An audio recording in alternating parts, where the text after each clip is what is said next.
Hello bachcho, let's read this question. The question says find two positive numbers a and b whose arithmetic mean is equal to 25 and geometric mean is equal to 20. तो यहाँ मैं लिख लेती हूँ की concept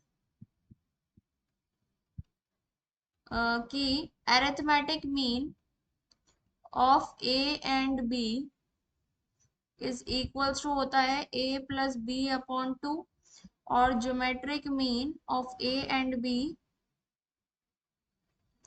ये बराबर होता है अंडर रूट ए इंटू बी। ठीक है। अब इन्होंने क्या कहा है कि दो नंबर है ए और बी, उसका अरिथमेटिक मीन 25 के बराबर है, मतलब a प्लस बी अपॉन 2 जो है वो 25 के बराबर है और a plus B is equal to 50 के बराबर हो जाएगा और a is equal to 50 minus B के बराबर हो जाएगा। इसको मैं इक्वेशन नंबर 1 कह देती हूँ। और ज्योमेट्रिक मीन 20 के बराबर है, मतलब अंडर रूट ए बी जो है वो किसके बराबर है 20 के। Squaring both the side A B is equal to 400।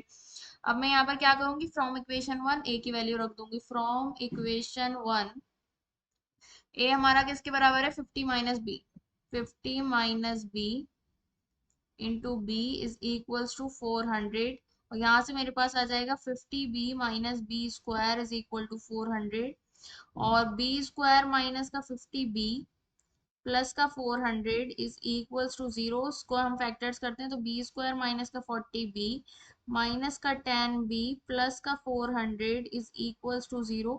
b common ले लेते हैं, b माइनस 40 और माइनस का 10 कॉमन लेते हैं, b minus 40 is equals to 0। तो मेरे पास क्या आ गया ये b माइनस 40 और यहाँ से आया b minus 10 is equal to 0। तो b की वैल्यू क्या आ गई, b इज इक्वल टू 10 और 40।